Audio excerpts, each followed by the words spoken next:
Hey, it's Debbie Reber. In the next couple of weeks, I'm going to be announcing a new class I'm offering that's specifically aimed at people who want to have their book traditionally published. So leading up to that big announcement, I'm going to be recording some video blogs where I'm going to answer questions that I typically get about the world of writing and publishing. And today I'm going to tackle a question I get probably more than anything else, and that's whether or not to try to get the book traditionally published or to self-publish your book. First, let's talk about traditionally publishing your book. Some of the pros are financial. If you get a book offer, you're going to get an advance to write your book, which basically means you will be paid upfront to turn in and deliver your manuscript. Secondly, you're going to have the support of the entire publishing house as you work on your book. So you will have an editor assigned to you. There will be a layout and design department who will format your book and make it look beautiful. Your cover will be designed for you. So there's a whole infrastructure set up within a publishing house that will support you. So your job will primarily be turning in a great manuscript. And the third pro for working with a traditional publisher is distribution.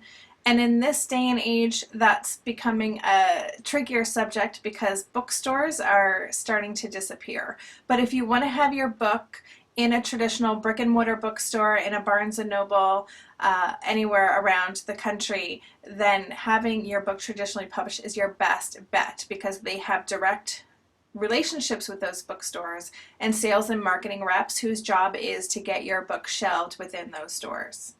But what about the cons for traditional publishing? Well, the first one is that deals are harder to get these days, with the publishing industry still undergoing a major shift as they're trying to figure out how to remain viable in the age of digital publishing. So deals are hard to get. It takes more to sell a book. Oftentimes an author needs a bigger platform and will be expected to do much more of the work in terms of marketing and promoting a book. So that is one con. Another con is that it can take a long time. So if you have your book traditionally published, getting the sale could take months. Then you'll probably be given anywhere between 6 and 12 months to actually write your manuscript. And oftentimes the publication date is another 9 to 12 months after you deliver your manuscript. So it can be a 2-year process, which if you have a subject you really want to get out the door, that could be a long time for you to wait. And the third con I would say has to do, again, with finances, and that's that the back end deal for authors, unless you're a Stephen King or a Martha Beck, the back end deal isn't always so great. So if your book takes off, yeah, you got a great advance or a decent advance up front, but typically the royalty rate isn't very high. So if your book does really well, your margin of what you're actually going to earn per book is going to be pretty low. So those are some things to think about regarding the pros and cons of traditionally publishing your book. So now let's talk about self-publishing. Some of the pros are, first of all, that it's fast. So if you have your book already written, you can get it published and out to market within a matter of weeks. If you're going digital, you can have it out faster. So it can be a really quick process, and so if you have a subject that is really newsworthy or you want to jump on a trend and your book is ready to go, you can really get it out into the world as quickly as you're able to pull those resources together. Another pro of self-publishing is that you are in control of the whole process. Whereas with the traditional publisher, they're going to have a lot to say about the design and the title and the positioning of the book. You, as a self-published author, are going to be in charge of everything. What it looks like, what font you use, what the design looks like. Every decision, every detail is going to be your determination. And so that really works for a lot of authors. And the third pro of self-publishing the book is financial. So if your book takes off, the model or the structure for self-publishing books means that you will get a much higher royalty rate, especially if you choose to do an ebook through Kindle or something like that. You get potentially a really high rate of return per book sold.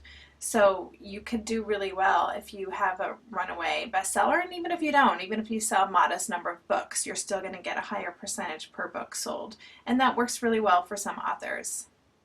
The cons of self-publishing start also with financial cons. So if you're doing a print on demand or you're actually having a physical, tangible book produced, it's going to cost you money out of pocket up front. Not only will you have to pay for the team that supports you, a copy editor, a proofreader, a designer, layout designer, cover designer, you're also going to have to pay the company you choose to produce the actual product for you. And that's going to be money out of your pocket up front.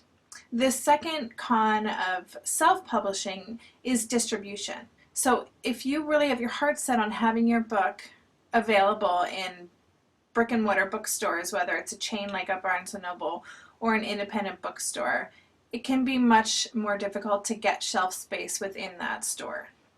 And the third con is that it's difficult to get media reviews of your book as a self-published author. I think things are changing a little bit because so many authors, including established authors, are starting to dabble in self-publishing. But in general, there's still an idea that a self-published book isn't as legitimate as a traditionally published book. And so if you're hoping to get written up in a magazine or have some high-profile places review or cover your book, it can be a really hard sell. So I know that just scratches the surface in this conversation, but hopefully it's given you some food for thought about what might be the best route for you if you're considering publishing a book. And stay tuned in the next 2 weeks as I'm going to be unveiling more of these videos and then doing my big announcement for my class that is aimed at people who want to traditionally publish a book. If you'd like to get on the email list to be the first notified when I announce that class, please send me an email to debbie@debbiereber.com and just say in the subject line, put me on the list, and you'll be on the list. Thanks so much. Have a great day.